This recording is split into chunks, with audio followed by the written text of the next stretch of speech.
Om Namah Shri Yatirajaya Vivekananda Suraye Satchit Sukha Swarupaya Swamine Tapaharine.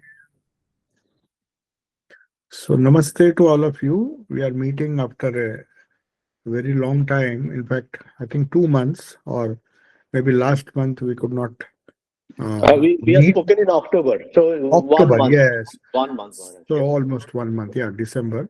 So I was in India, so that's the reason why I could not take the last class.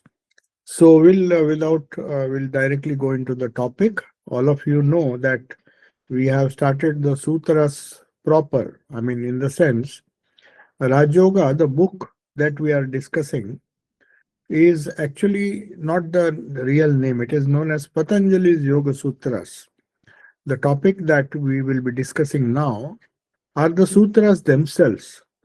But when we read the book Raj Yoga, the first 9 or 10 classes that we discussed was the introduction to these sutras, because Swami Vivekananda felt that a lot of misunderstanding was there in the West, especially in the name of yoga. So, what yoga is? Is it a separate philosophy? No doubt it's a philosophy. Yoga is one of the 6 systems of philosophy. But yoga, as Patanjali has defined it, Patanjali's Yoga Sutras, Swami Vivekananda wanted to distinguish it from other forms of yoga. In Gita, we have 18 chapters, each one is a yoga. So, in a general way, yoga means to unite the individual soul with the supreme soul, that is God. So, whatever be the conception of God one has, whether it's a personal God with form, impersonal God without form, personal God, impersonal God without form but with qualities, saguna. So, there are many ways of understanding reality or connecting with reality, which in simple terminology, Vedantic terminology, is known as Jiva, that is the individual soul, and Jivatma and Paramatma. That is the simplest way to understand yoga, because yoga, uh, again, there is a controversy. Yoga, if the goal is a formless God, or maybe there is a yoga system or interpretation of the same sutras by some people who say it is Nirishwara. Nirishwara means there is no personal God. We don't need a personal God to practice yoga. So that comes very close to Buddhism. They also say don't need a concept of God. It's just through mind control, the control of desires, the control of thought waves. So that kind of control is sufficient in that path to lead you to whatever reality is there. The Purusha, the attainment of the conscious Purusha, as against Prakriti, the changing world as we see around us, and we are part of it. We are always part of the changing world because we ourselves are changing.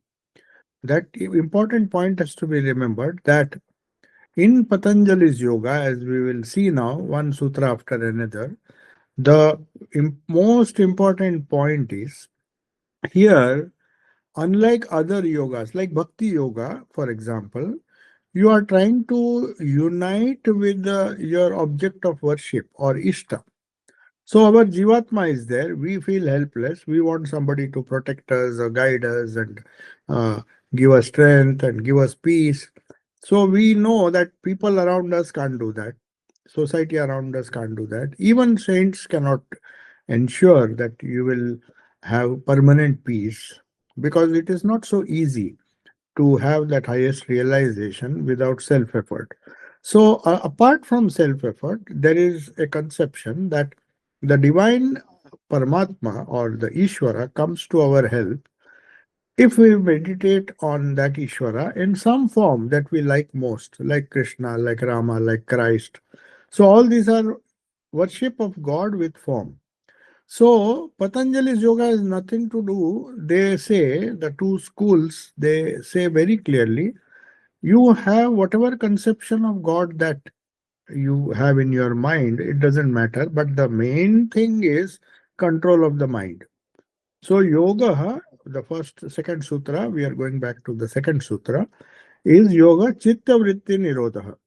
That means yoga, the whole definition of yoga according to Patanjali. Mind you, I'm not speaking of yoga as applied to bhakti. Then it becomes bhakti yoga.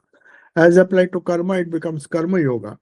As applied to jnana, the path of Vedanta, it is jnana yoga. So we have different types of yoga in our tradition. But here we are specifically speaking of a definition of yoga, which simply means in the beginning and till the end, it means only one thing, chitta vritti nirodha. So the first sutra is of course Atha Yoga Anushasanam. Atha means a lot. Atha means now. Yoga is being explained. Now means so many things.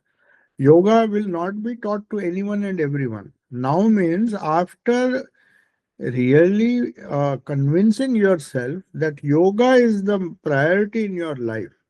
You see, Patanjali is very particular. He said, casually out of curiosity, don't study yoga, then you'll not get much benefit.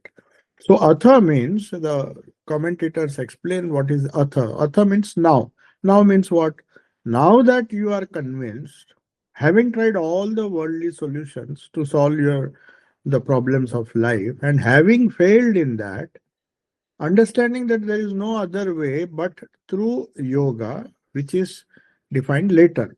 Yoga Anushasanam. So, Anushasanam means one thing. Uh, it is a self-imposed discipline. This we have to understand. I mentioned this in my previous class that Anushasana means not just Shasana. Shasana means somebody trying to discipline you. We see Shasana, examples of Shasana everywhere. The king is ruling over the subjects, the school teacher is ruling, trying to discipline the students. And then we have a lot of people, uh, parents trying to discipline their younger ones, the children. So that is a discipline imposed from outside. So Anushasana means a very strict discipline which is self imposed. You cannot or you should not practice yoga unless you are convinced that yoga, the discipline that is required of you. Whatever discipline you need to practice this yoga, Patanjali is warning us, has to be Anushasanam. Anu is an extra word. Shasanam means discipline.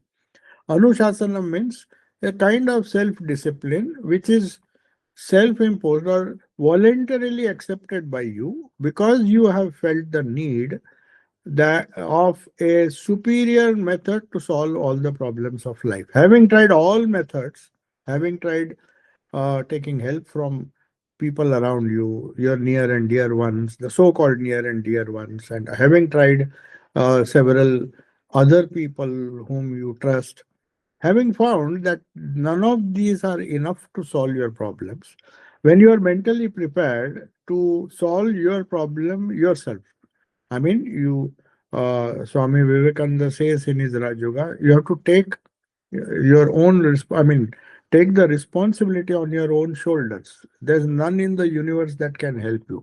Of course, those who believe in a personal God, they believe in the highest reality who comes in a particular form as Krishna, Buddha, Christ. So they are the redeemers, they are the absolute, who have the absolute reality, who alone can help this uh, troubled world by their respective incarnations. If they have incarnated in human body, in flesh and blood, or they may be deities, they may be some conception of God which we have, which will answer to our prayers. So that is bhakti yoga. Though it is a yoga, it has nothing to do. There also the chitta vritti nirodha, control of mind or control of our thoughts is involved, but in an indirect way. What you do in bhakti yoga, for example, I'm just giving an example, that in bhakti yoga you have the prayer where you focus your thoughts on the on your beloved, the beloved Ishta, the God whom you adore.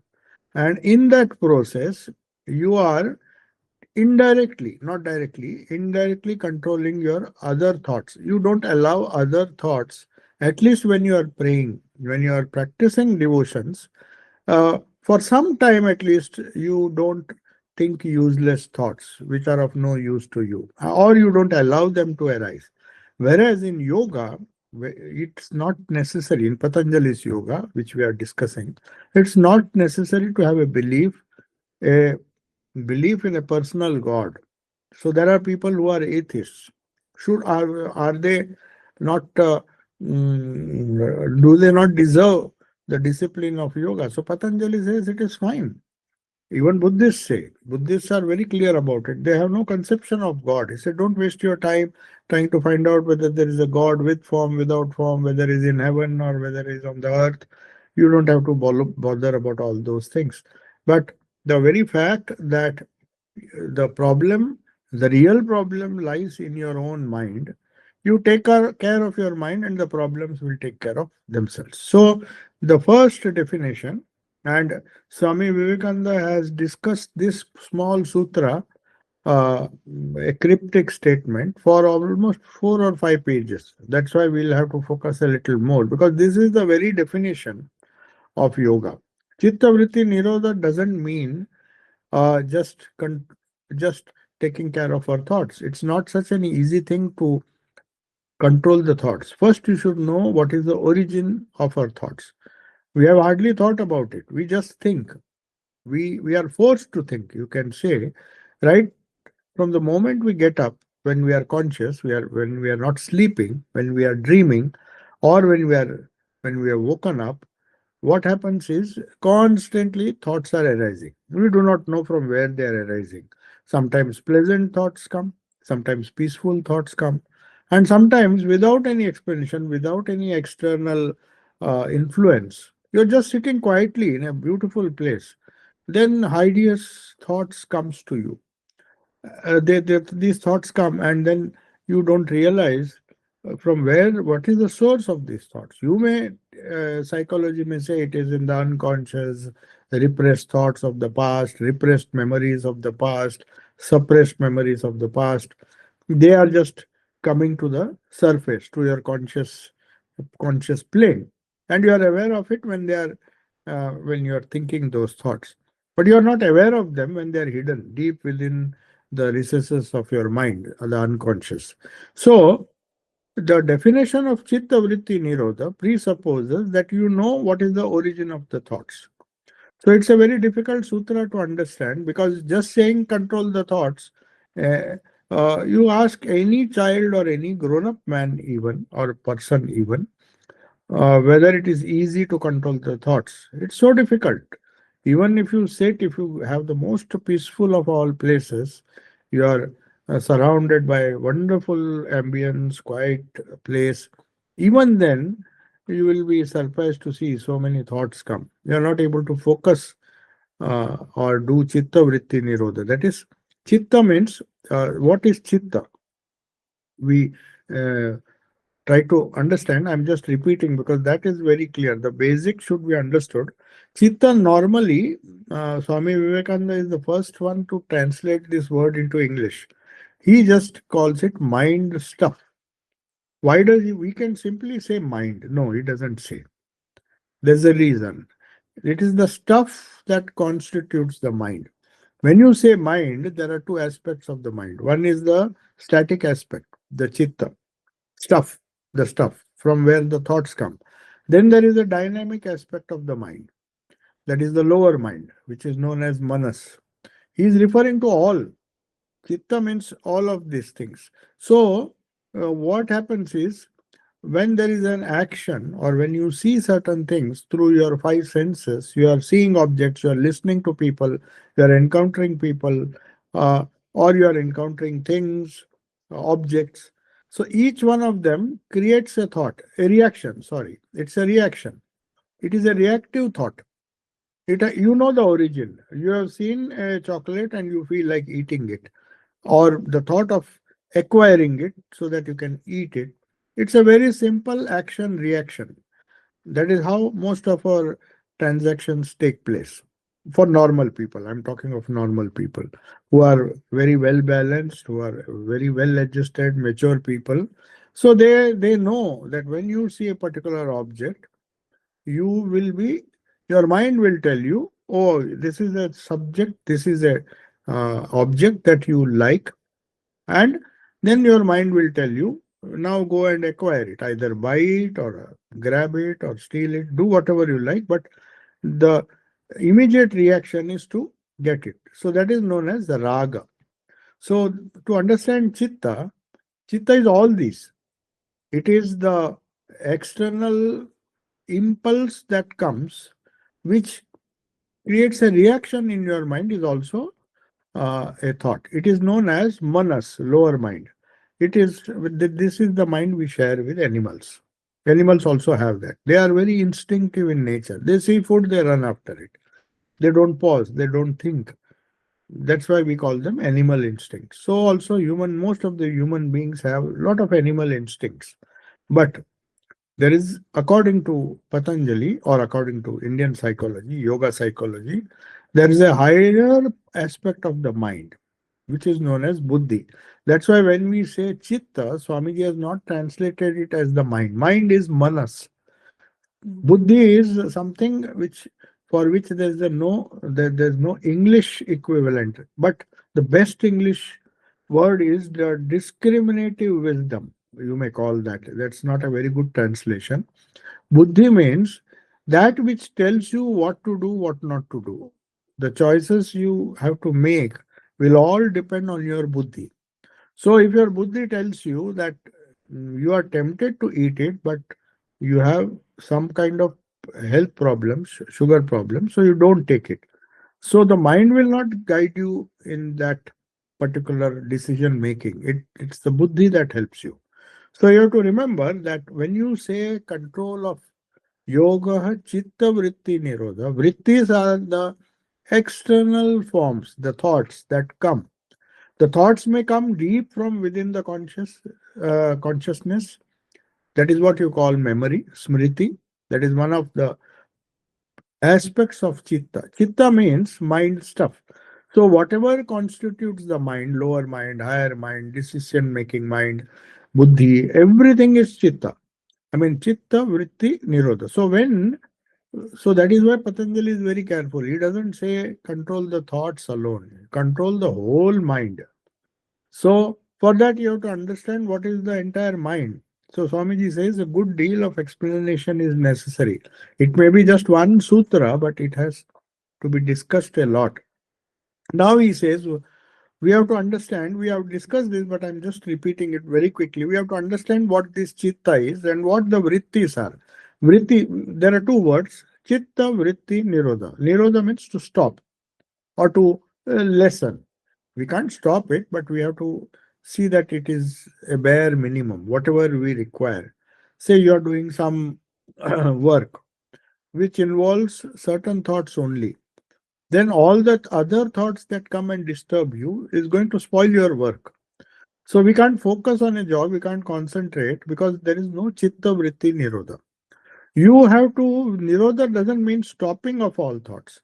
It means controlling those thoughts which are beneficial and retaining them in the initial stages, and all the other thoughts, not allowing them to come and disturb, and so that there's no lapse in concentration. Whatever work you are doing, it's known as mindfulness. It can also be termed as mindfulness. You totally be mindful of what you are doing.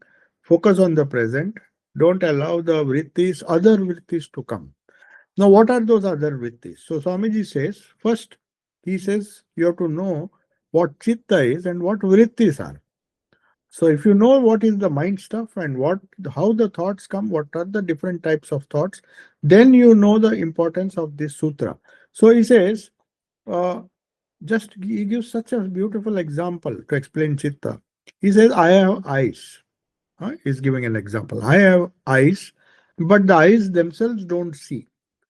Take away the brain center. That's the example he's giving. Suppose you have eyes, but the connection of the brain center which processes the information sent by the eye, if that is defective or something is wrong, you may have eyes, the retina may be there, the reflection of the pictures on the retina also may be there, but you don't make any sense.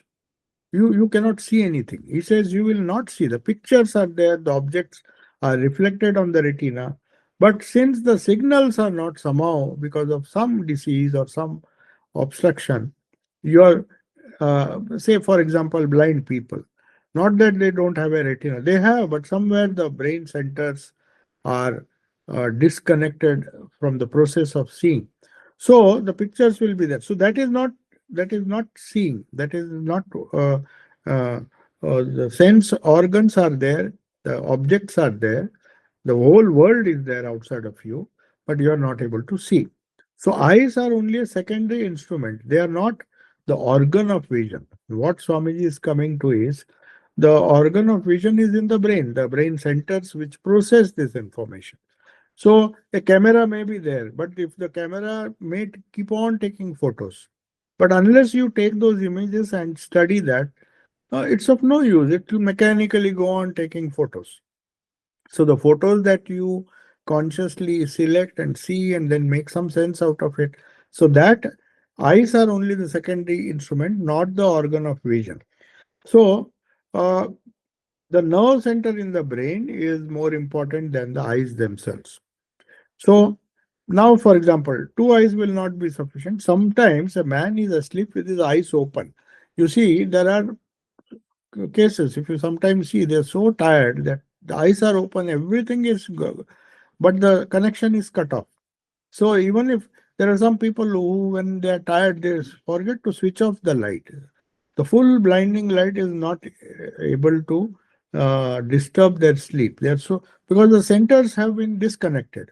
The centers of vision in the brain, they have been disconnected by the process of deep sleep, and they are deep asleep with the eyes open. So eyes are open, the images are going in, they are able to see the objects, but nothing is registered. Light is there. So the eye is the external instrument, and then he says we need a brain center and the agency of our mind. Now, again, coming to the complex idea of what we mean by mind, especially in yoga psychology. So, uh, Swami Vivekananda says, even now the process is not complete. The brain sees. Then he says, along with the image that you are seeing, there is another part of the mind which, see, I told you about the reactive mind. The object is impinging upon through the eyes. Say your brain center is fine. You see an object, it is received by the brain center, then it sends out a reaction and all those things. That is manas. But there is one another aspect of the mind. There are four aspects, in fact. That aspect is known as ahankara. So if you see and you don't associate your ego with it, you will see, and then you will be totally detached. This has nothing to do with me. I am seeing this object, but when that ahankar comes, that I want to eat that chocolate or whatever sweet is there, then the agency comes. Agency, the faculty that decides. First, the agency comes. That is ahankara or ego. Our ego comes. Our ego tells you, now you go. It's telling you specifically, you go and eat that chocolate or try to acquire it somehow. So the action and reaction, the idea of ego and the idea of object and the brain center and the reaction, everything is presented before what is known as Purusha. Now, what is this Purusha? Purusha is the individual soul. So what happens is there is someone who is witnessing all the actions.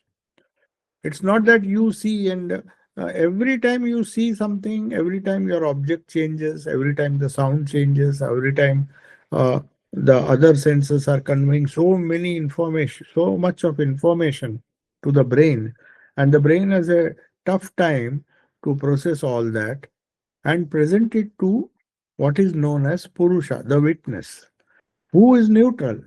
It is like screen. It is like a screen of a movie. So The screen is independent. The screen has nothing to do with the movie. It's the projection. When it is falls on the screen, you get an apparent feeling that it is the screen which is full of characters, and movies are we can be seen on that screen. But by if you switch off the camera or the projector, the light will not fall, and then the screen can be seen. It's just a white screen. It is just a substratum on which your projection can be seen. So Purusha is like that. It's like a screen. Whatever Prakriti or the world outside, including your own brain centers, your senses, your eyes, your ears, they're all like the uh, components of a movie. So they are all falling upon what is known as Purusha, which is the screen. And it is the real soul who perceives. It's not the mind that perceives. The mind will not perceive. We have seen that. The eyes open, one is seeing everything, but nothing is projected on the screen. So it is the screen when it is perceived by the conscious principle which is within us, then you say that the whole process of seeing is complete. So without Purusha, who is always present, without the screen, if the movie is projected in thin air, you can't see anything. So they may be there, all the whole Prakriti may be there for you. You have everything. But if the screen, if you're not if the screen is not there, the perceiver is not there.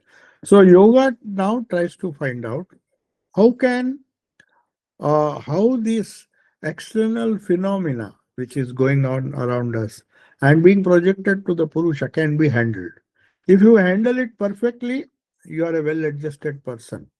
The Purusha which is within us, the pure conscious principle is same. It is peaceful, it is neutral, it is eternally blissful. It is it is a wonderful state to be in. But unfortunately, the problem is not with Purusha, but with the Prakriti. And mind is a part of Prakriti. Prakriti means nature. So when you say nature, it includes the objects, it includes the eyes, the quality of the eyes, the quality of your brain to comprehend objects, everything. And then the whole world, phenomena of the world is falling upon your Purusha, that is your pure conscious principle, who is now making sense of it. If there are too many objects, too many restless mind, obviously the Purusha, though it is neutral, there is too much of commotion, and then you get a feeling that the movie, for example, if we take the movies example, the whole movie is a very hodgepodge of activity, and there are some movies which are very quiet, which move in a very slow pace, and then you are able to make sense out of it. But if there is too much of fights, this, that, and the mind gets disturbed. Of course, it does not disturb the Purusha. That is an important principle to understand. Yoga says Purusha is just the witness. No matter which movie you project on the screen, it's the movie or the motion of the movie or the pictures on the screen that create confusion, not the screen. When you switch off, everything is calm. So to attain, to realize that you are primarily the Purusha who is observing this vast panorama of the world, the more restless it is, and you see, you are all seeing these things through a projector. Projector is projecting all this. Projector is like the mind. So our mind is projecting if the real and all the unconscious memories, if there are too many objects on the screen, then the idea of trouble, idea of anxiety, idea of worry, all the states, different states of the mind are a result of the vrittis not being controlled. So the goal of yoga, that is why Sri Ram Krishna, Holy Mother, everybody used to say, the first preliminary need to have a spiritual life is to have develop a love for silence. So that's why they say organizational religion in crowds, and they may be better than other social gatherings and outings. that will help you to focus on one puja, something going on, and you are there for willingly or unwillingly for 3 hours watching the puja, doing all the rituals. It is meant for, definitely, it is meant for people who are just new to spirituality, that instead of going to 100 places, you are going to a place where there is enough confusion but less. And you are focusing on God. Everything is centered around God. Puja is for God, the prasad is for God, even the talks that are going on, the mantras that are being chanted. So it is to reduce the noise. See, the thing is, if it is more noisy than your own situation, then you are better off uh, in a quiet place. If you have the luxury, but if you are always surrounded by uh, noise of the world, it is better to have a lesser noise, which is this. So this congregational worship, whether it is in the church, whether it is in the temple or anywhere, even in the mosques, there's some kind of discipline is there or should be there. I- It is not mandatory. Sometimes it can be noisy, but most of the time, places of worship ought to have a kind of discipline. Even if there are 200 people, the mind should tend towards yoga. So it should tend, if the test of spirituality is whether you are in a congregation which helps chitta vritti nirodha, according to yoga philosophy, if it helps, then it is spirituality. If you go to a congregational place and your mind, you go home with a more disturbed mind than what you came there, then somewhere there is some problem. There's no spirituality there. So that is why Swami Vivekananda, Sri Ramakrishna, and Holy Mother said the first condition is solitude. At least there you have to deal with your own mind. You don't have to deal with others' minds. Already dealing with your own mind is a very uphill task. And to deal with other minds is can still complicate things. And then you need a tremendous energy, tremendous strength to maintain your sanity with the uh, chitta vrittis that are your own chitta vrittis and others who are inducing other vrittis. So Patanjali says this soul which is perceiving all these things, there are many aspects to the mind. The chitta, organs, that is indriyas, the eyes that see, eyes, ears, five organs are there, hearing, seeing, tasting, tongue, together with the manas, the mind, the reactive mind, the determinative faculty, buddhi, third part of the mind, egoism, ahankara, they form a group, and the whole group of things which constitute the Western concept of mind. When you say mind in the West, it means all this. You don't separate. Of course, you say this is my ego, his ego, others' ego. But here they have made a wonderful classification. You have to understand whenever you say chitta, you have to mean their indriyas, their manas, their buddhi, their ahankara, that is ego, and the whole group. This whole group, in one word, it is known as Antahkarana. The translation of the Sanskrit word is inner instrument. Now, our outer instruments, we have many things. We have our television, we have our computers, we have our smart devices. All these things are external instruments. But there is a internal instrument. There is an internal instrument which is known as Antakarana. All this together are various processes. Mind you, you have to understand what chitta is before discussing what chitta vritti nirodha is. All these things, antakarana, your ego, your determinative faculty, that is buddhi, your wisdom to choose, and just the mind, simple mind, a skilled mind, to understand what is what, in to quickly understand and grasp. So we are facing so many things to understand, but to judge them and to take a decision or make a choice, then you require buddhi. Otherwise, you will just go by your reactive mind and then you make so many mistakes like animals. They're just reactive. They know the moment they see their enemy, they have to fight. There's no other way. So if human beings behave like that, If they anticipate, if they don't use their wisdom and try to be very reactive, then you know what is the problem. So all these four faculties, the organs which give you inputs, the processing unit which is known as manas, the reactive mind, the buddhi, ahankara, and ego, which connects them. It's ego which we don't realize. This is a very important aspect of our mind. If the ego is less, then all the other three can't harm you. But the problem comes when you have a very stout ego. Then even the least disturbance you react. If the ego is removed, that's why ahankara is supposed to be in bhakti yoga. The first thing that you do is reduce this ego. So you are more flexible, you are more adjustable. The strong ego doesn't assert itself. Otherwise, imagine if a house with five people all having strong egos, everybody wants his way or her way, then the house will be simply there will be confusion.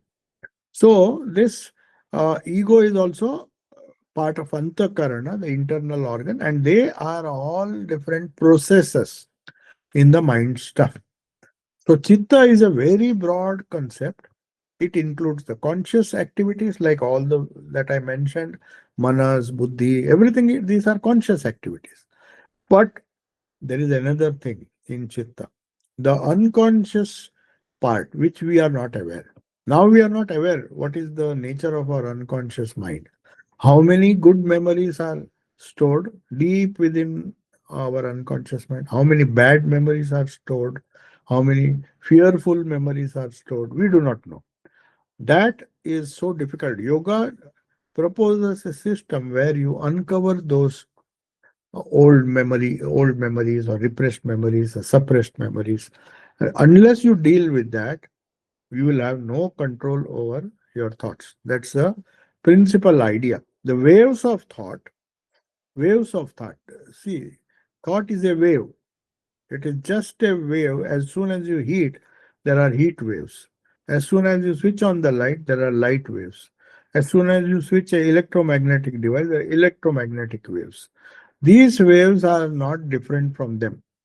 Yeah, if many of you may be subscribers to the Vedanta magazine, so last year we had a series of 3 articles by Swami Ashokananda, who has beautifully described the impact of waves in our life. Waves means vibrations.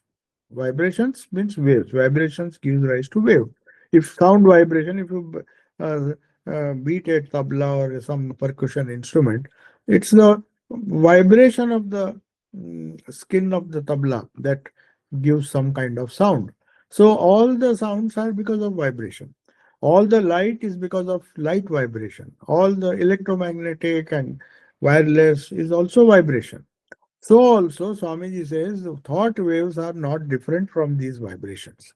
They are more subtle, the others are gross. Others can be controlled by us, whereas mind cannot be so easily controlled. But yoga says you have to control even mental vibrations. So literally, vritti means the Sanskrit word vritti has a strange meaning. It means a whirlpool. So Swami Vivekananda says, have you seen a placid lake where the water is calm? You just take a stone and throw it, a big stone. Then suddenly the rings of the water forms rings. They are known as whirlpool. So literally, thoughts have been defined in yoga psychology as vritti. Vritti is not just thought, it is a whirlpool. What does a whirlpool indicate? In the mind, there are many objects that are constantly being thrown into the calm lake. When the lake is calm, the Prakriti and Purusha are one. So when yesterday there was a beautiful, nice talk on Holy Mother. I don't know how many of you attended.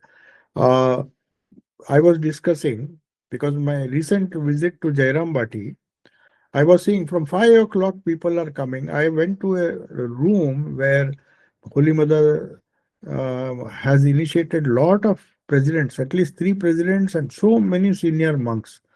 And there is a calmness in that room. But because of celebration, they opened the gate in the morning. At least I thought till 7 I can sit quietly.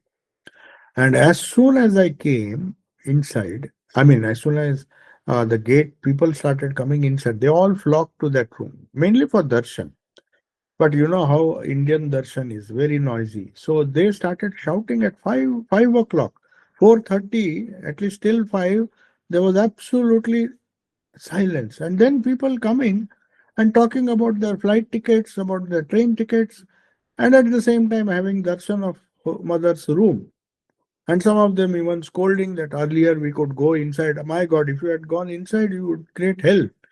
So, and they say it is darshan, and they have gone thousands of miles. They have traveled. Some of them have crossed the whole globe and come there just to go to a place and create this chitta vrittis. They are sharing their vrittis, but then I realized I was first very much upset that why there is so much of noise. Then I thought Holy Mother lived here. Holy Mother, when she lived, she such a small room. You can't practically, you have to bend your, if you are tall, you have to bend. The doors are very. So Holy Mother lived there, and then I realized because if you read the biography, she was surrounded by equally crazy people, not just visitors, but her own people used to create noise. Radhu's room was just opposite. So mother is maybe sitting for meditation, and she will shout that I want this, I want that. At the midnight, she will get up. So they were really crazy people who she had to take care of. So I thought in the midst of this, somehow she did Chitta Vritti Nirodha. So yoga is possible. I mean, that idea rose in my mind. If she could practice yoga, or she could practice meditation, do japa there, then surely I should also be able to do. So first I was terribly irritated. Wherever I come, our Vedanta center was much better. Here I've come and sitting in this wonderful place and people shouting. So the idea is these vrittis, these chitta vrittis, they are whirlpools. So naturally in a placid lake, if you throw stones, if you throw one stone, there will be one whirlpool. If you throw 100 stones, just imagine what is the condition of that water. So you can't see the reflection. If you go to a very peaceful place and it's a transparent water, then you can see the bottom. You can see the Purusha. But when the Chitta Vritti creates thoughts, how are these thoughts created? As I said, thought is a force. It is like a gravitational force, repulsion, force of attraction of magnets, electromagnetic force. There's so many forces. Now, how are these thoughts coming to our mind? Why are these thoughts of Africa or some America or some far off place where we have not been, or even if we have been, it is in the. Why are we not focused on the present thoughts?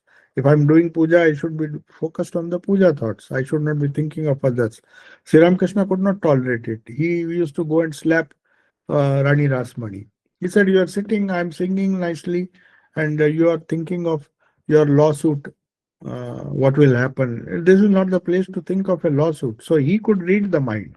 How could he read the mind? That secret is given here. He says, from the infinite storehouse of thought force in the world, the instrument called chitta. Now you see what chitta means is it is like a telephone or a wireless receiver. There are so many waves, but you need a receiver to receive it. So he says the instrument called chitta, my chitta, your chitta, that is mind stuff. It has a capacity according to how you have trained your mind. If you have trained your mind properly, it will receive only good signals. But unfortunately, if it is not trained, it will receive all noises, everything it will receive. And the whole transmit, the voice is, sometimes you see the phone gives so many wrong signals, and radio transmission is not clear because the chitta or the radio set is not proper. It's not able to focus on one particular wave. So the instrument called chitta, that is our mind, which is takes hold of some of the immense whirlpool. Now, even if you go to solitude, this is one important thing you have to remember. Solitude is only physical.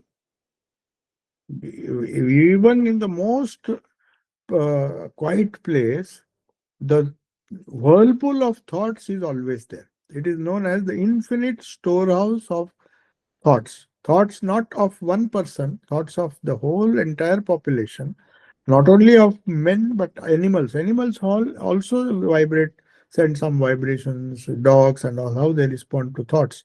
So there are so many creatures around you, and the whole world is a whirlpool of thoughts. Just as we have, the whole world is made of so many atoms and molecules. There is this whole thought universe. And what your chitta does is, that's why they say don't bother about what your surroundings are. Even when crazy people were there, Holy Mother took care of her chitta. Chitta means her mind stuff. Then you can take on the entire world, no matter how much. In the initial stages, you may feel irritated, but Holy Mother was so calm with all these crazy people and negative vibrations, plus the vibrations which we don't see, that is the universal vibrations. They are always there. They can come from any part of the world. So, Swamiji says the instrument called chitta, our own mind, mind stuff, not mind. Mind is made of many things, as I told you. Antakarana also is the four aspects explained now. It takes hold of it takes hold of some.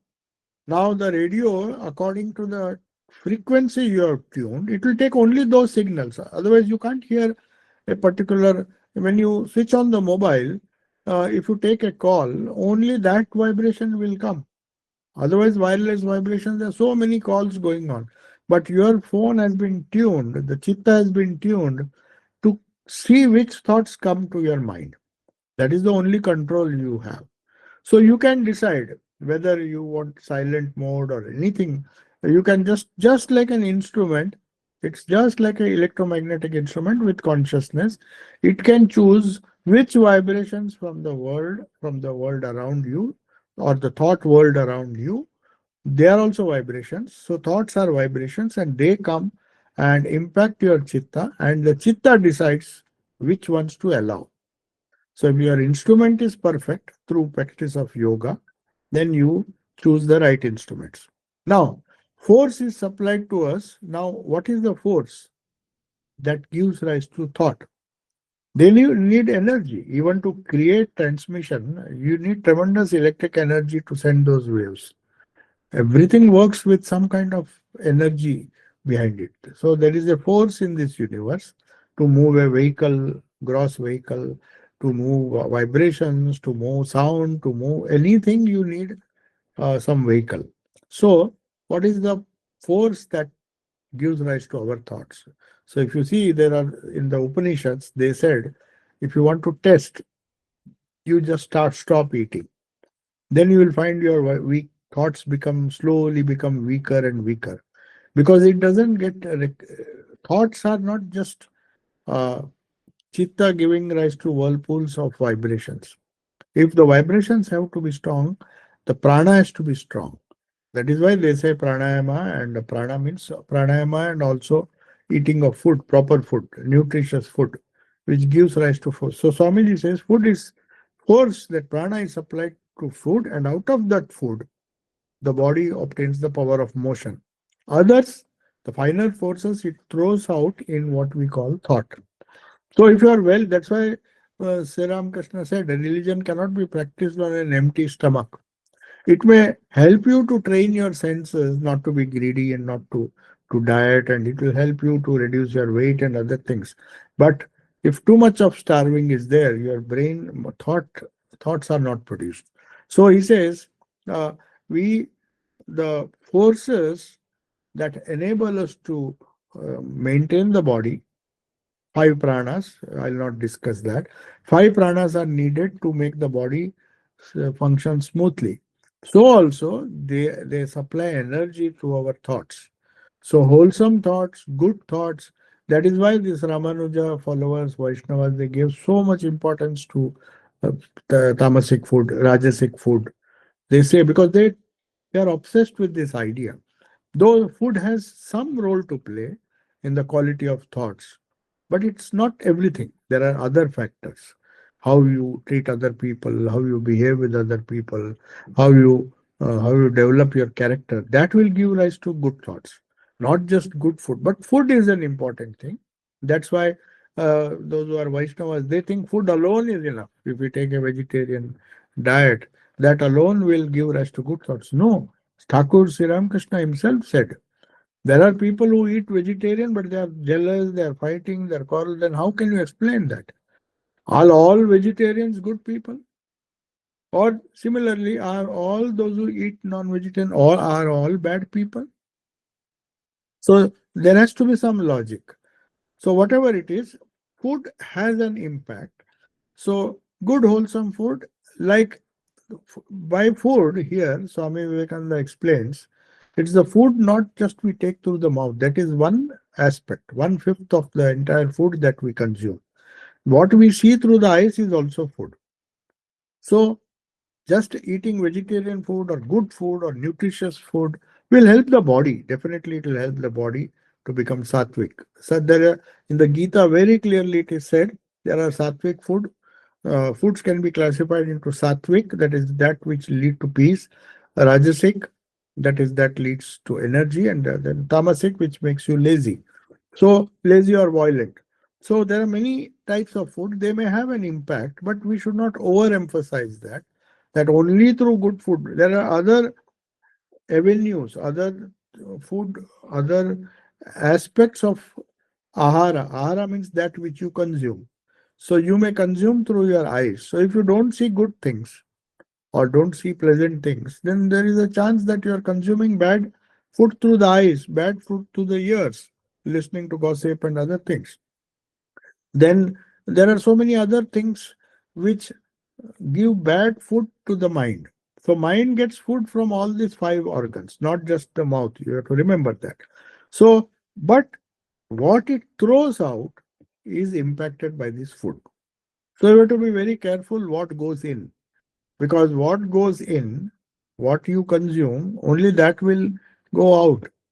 So Sri Ramakrishna used to give a very crude example. He said, if you eat radish, you will belch radish smell.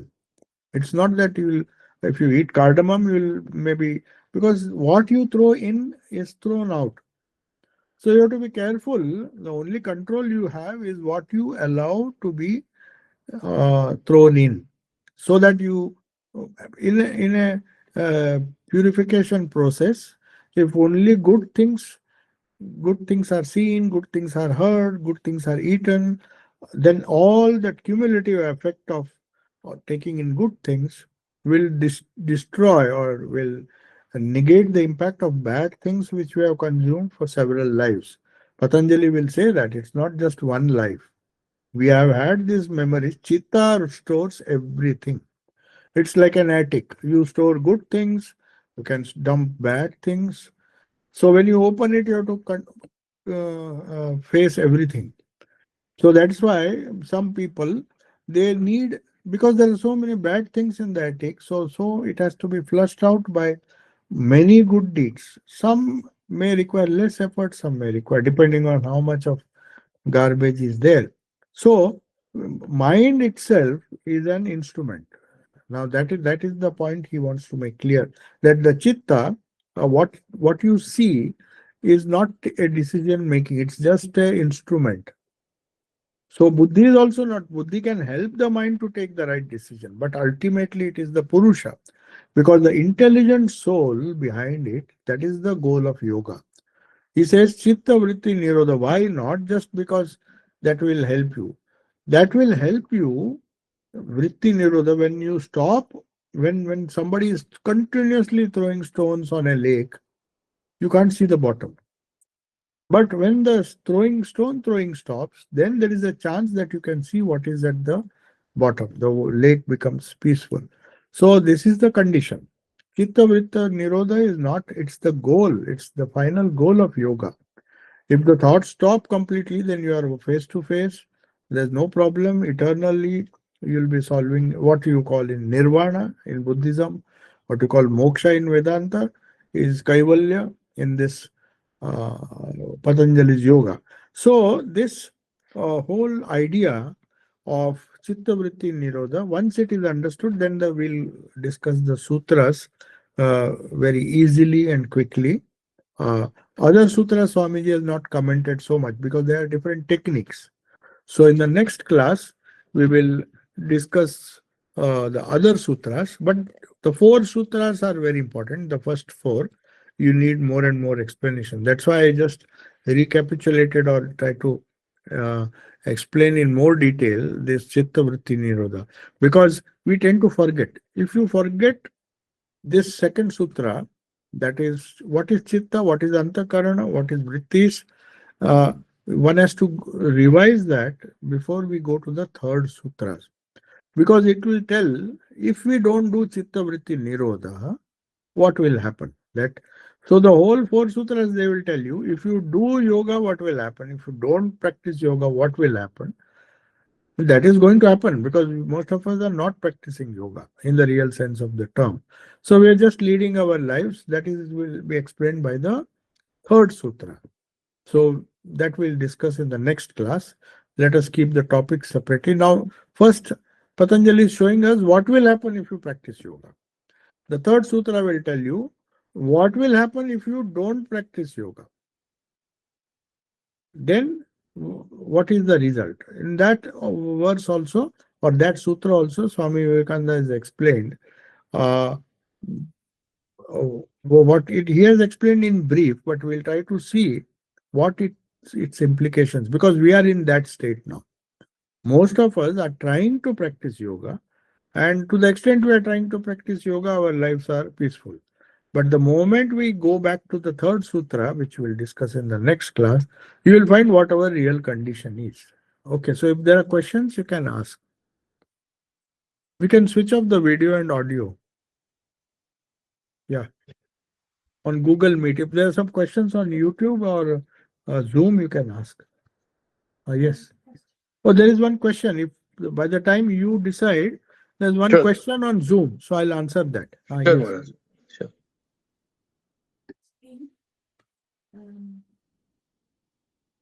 What is vritti Hmm. and how yoga helps controlling vritti My achieve God. calmness and concentrate? See, all 1 hour I spent explaining what vritti is. Anyway, you just listen to the whole talk again. Huh? It is there on YouTube. Zoom, it will not be there. Google Meet also, it will not be there. It will be recorded. So you go back to the YouTube, our YouTube channel. What is vritti? I've answered. Now, the second part of your question is how to control it. Now, that is the rest of the sutras. So you have to be patient. How can we allow only good things to be accepted and negate effects of bad things? Yeah. So I'll briefly answer this question. Three parts to this question. Somebody has asked on Zoom. First is what is vrittis. Now I'll not answer because it's a long, it will take 1 more hour. I was explaining the same thing. If you have attended from the beginning, vritti is very clearly, because I explained what chitta is, I explained what vritti is. So please go through the YouTube live. It was live, but now its recording will be available on YouTube. So that is the first part. Second thing, how to control it. The whole Patanjali Sutras, at least the first chapter, deals only with that. So you have to wait, because there are not one step, there are hundreds of steps. I mean, 8 steps basically, but there are so many other conditions that need to be fulfilled. So Chitta Vritti Nirodha is not so easy. The second. And third is, third part. How can we allow only good Okay, how can the second part, third part I'll answer because it's a brief. I can answer briefly. He said, how can we allow only good vrittis to, we can, good vrittis to form and prevent the bad vrittis? It's very simple. Go have satsang.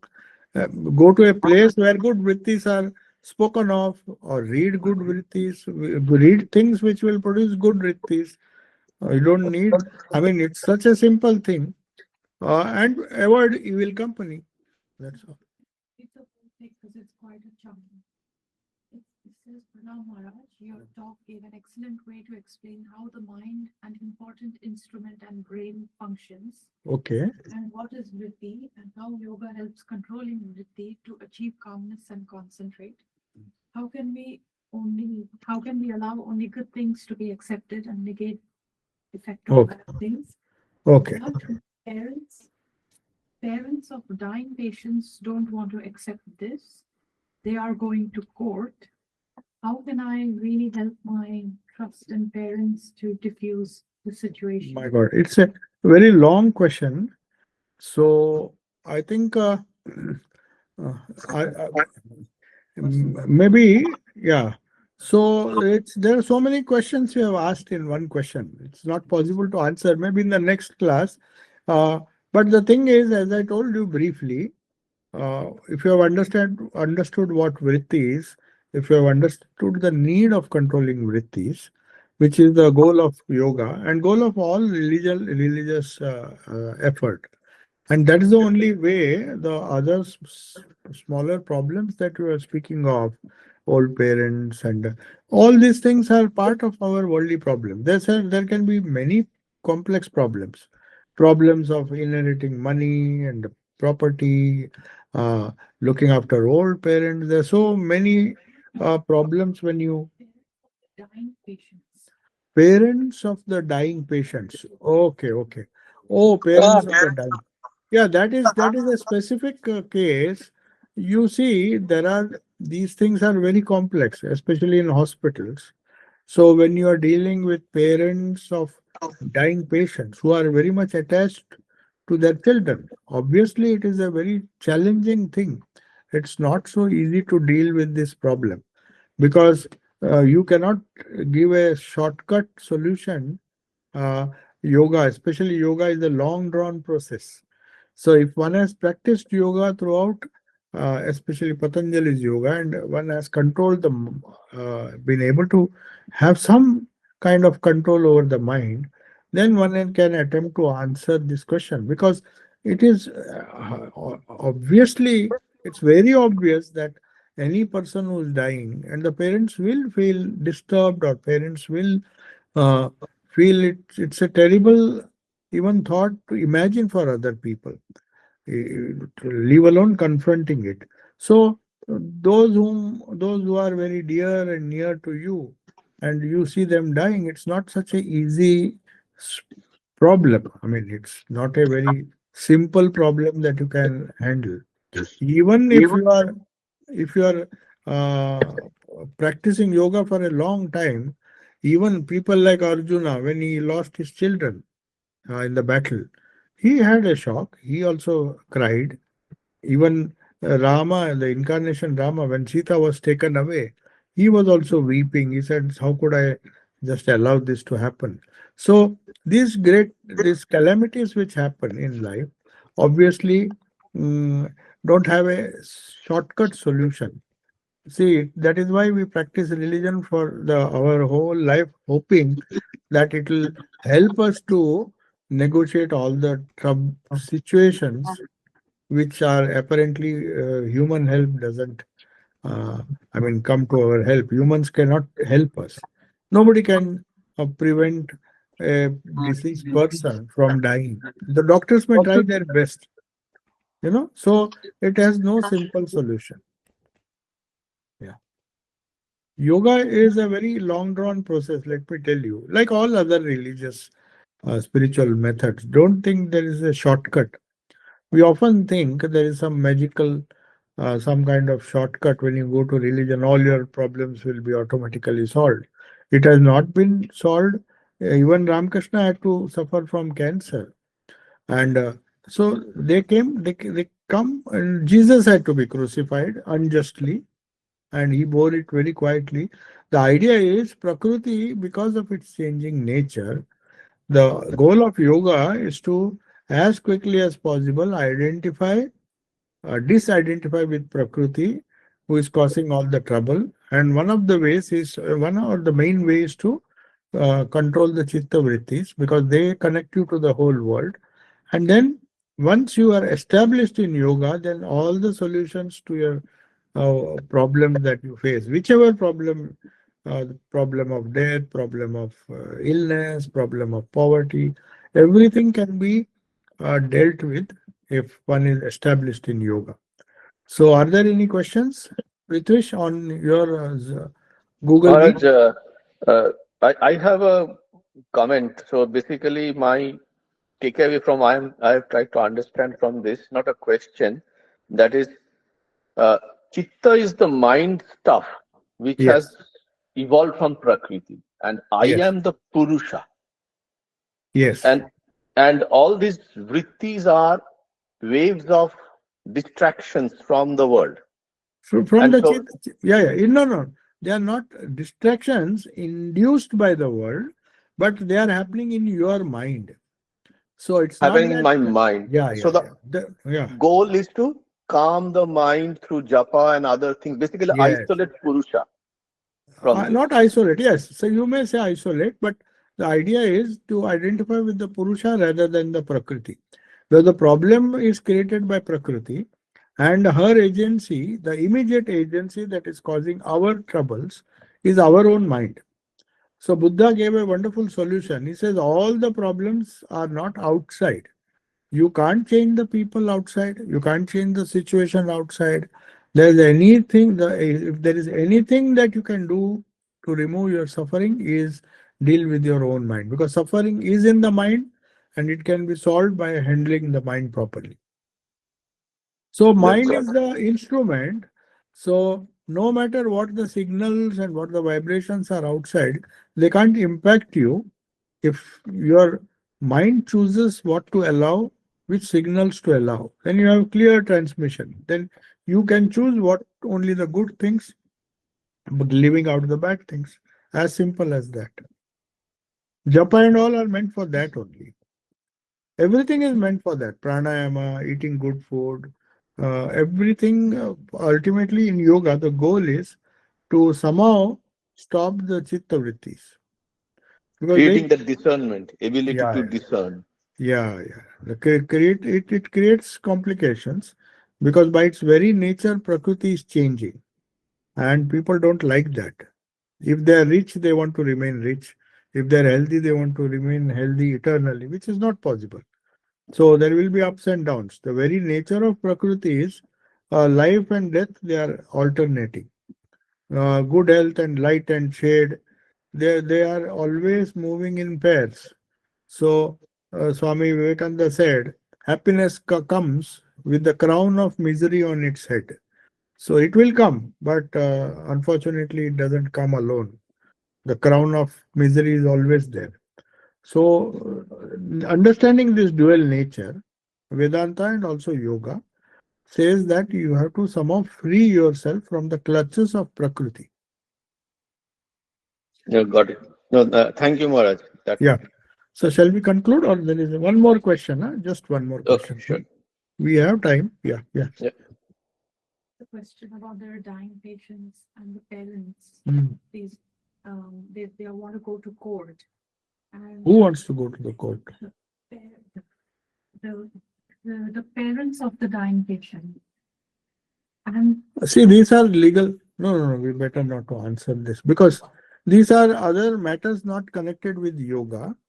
The parents of the dying patients want to go to the court. Now, these are not connected to our subject here because these are legal matters.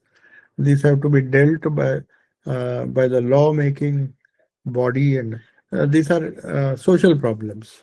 So, of course, in general, if if the mind is controlled through yoga, then many of the issues, including this, can be handled. But when it becomes a court matter, it has to be solved through the court. There's no yoga involved in that. they can help in diffusing the situation. Definitely, it will make the person who, how yoga will help in diffusing the situation. It will not solve the problem. As I told you, what yoga will not do to you is in the third sutra. Just wait, attend the next class. What yoga will not do, what religion will not do. It will not solve your problems, worldly problems. It will help you to transcend them. If it had helped any human being to solve the problem, then Jesus would have solved his problem by not getting crucified and escaping. He himself died on a cross. What more suffering can you imagine? So, all the other problems which we face are very, very trivial compared to what Jesus faced, what Sri Ramakrishna himself faced when he was having throat cancer. So, religion is not meant, what it is not meant to do is, it is not meant to solve our problems caused by Prakriti. Because Prakriti, the nature of Prakriti is make you happy one moment, make you depressed another moment because of the fluctuation.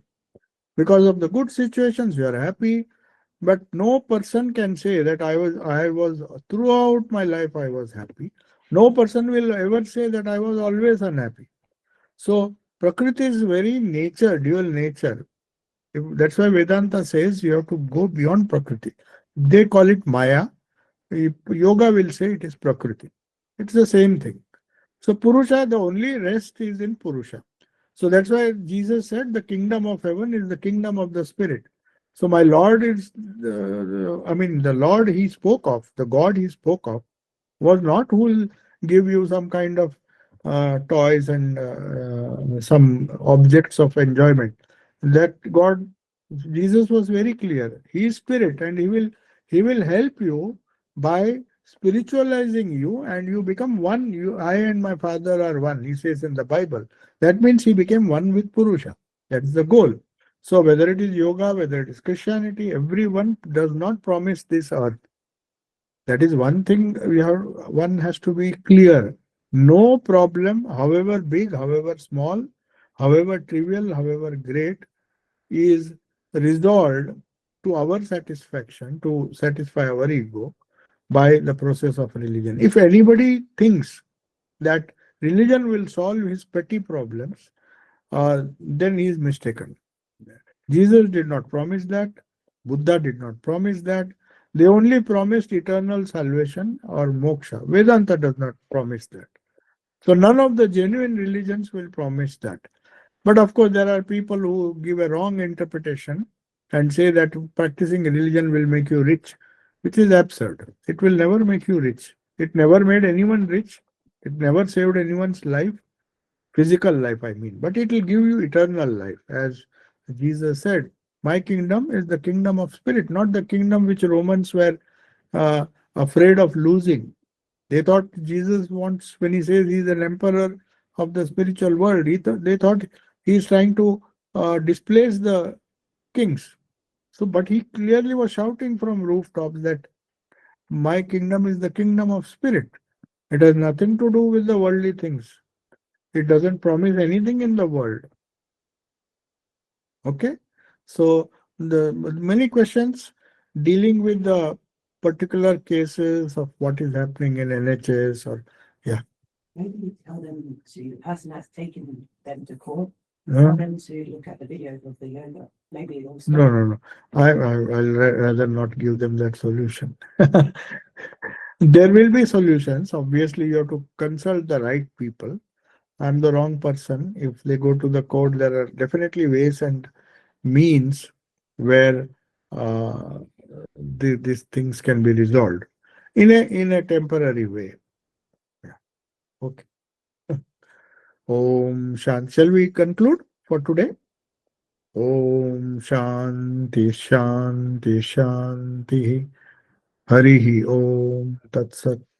Sri Ramakrishna Arpanamastu.